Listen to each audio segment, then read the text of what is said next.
続いて、胸が大きくて悩んでいます。スタイルがよく見えるような服装はしますが、露出する服は着ていません。男性からアプローチされた時も、体も大きなんじゃないかと疑ってしまいます。気になる男性と、胸を武器として使ったことはないんですが、女友達から私だったらもっと胸を使って落とすって言われますが、抵抗はあります。もっと小さかったらいいのにと思うことばかりですが、友人の言う思い通り、友人の言う通り思い切って武器として使った方がいいでしょうかってことなんですが、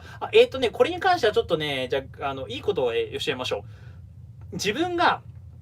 コンプレックスと思ってる間は、ちょっと言い方悪いな。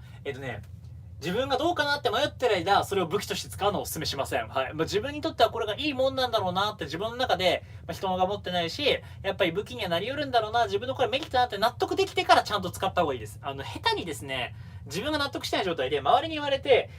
それを武器として使おうと思うのは、例えば、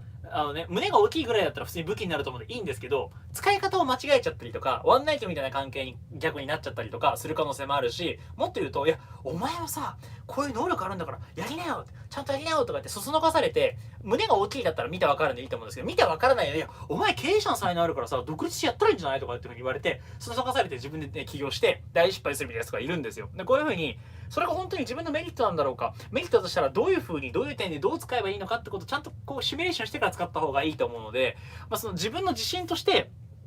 受け入れられるようになる前に武器として使うと、ちょっと逆に後悔しちゃうパターンがね、あると思うので、そこはちょっと慎重にやった方がいいかもしれませんね。はい。人に言われたから武器だって考えるんじゃなくて、自分で納得できたから自分の武器にするってのが大事なんで、おすすめはこの本ですね。一回読んでみてもいいと思います。自信がなくても行動すれば自信は後からついてくるって本ですね。ラス・ハリスさんの本ですが、こういうのとか見ていただいて、からでも遅くないと思います。はい。でもね、一個覚えておいてほしいのが、人間って基本的にないものねだりなんですよ。だから自分が、これコンプレックスかもなと思った時には、逆のコンプレックスで悩んでる人も考えてください。例えば、ね、男性でもいるんですよ。いや、俺金ねえからさ、女の子孤独、なんか金もないし、もうないんだよね、金ねえからって金あったら俺もモテんのになってみんな思うでしょ。ところが、お金持ってる人どう考えてると思います？お金持ってる人は今、胸が大きいって言って悩んでいた女性と全く同じこと思ってるんですよ。いや、例えば経営者とかでも、いや、まあね、資産はもう別にさ、200億くらいあるよと。幸せだし、楽しくね、友達と生きてるけど、でもやっぱ恋愛でうまくいかないんだねっていう人多いんですよ。なんでかっていうと、いや、なんかこの前も可愛い子とさ、知り合ってさ、いい感じになったんだけど、ちょっとさ、やっぱさ、俺のことが好きなんじゃなくて、俺が持ってる金のことが好きなんじゃないかなって思っちゃったら冷めちゃったんだよね、みたいなのを言う経営者とか結構いるわけですよ。つまりですね、あれなんですよ。持たざる者の悩みってのもあるし、持っている者の悩みっていうものもあるんですよ。だからこれはね、もうどうしようもないんです。はい。だから、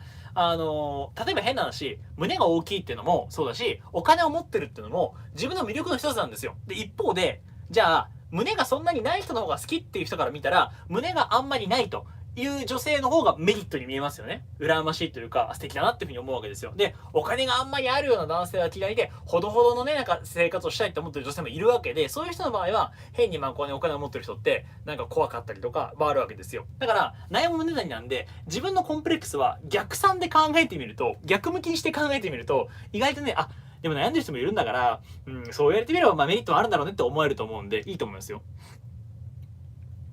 胸が大きくて損することってあんまりないと思います。でも、自分がコンプレックスに感じているのを乗り越えることができれば、いや、素晴らしいと思いますよ。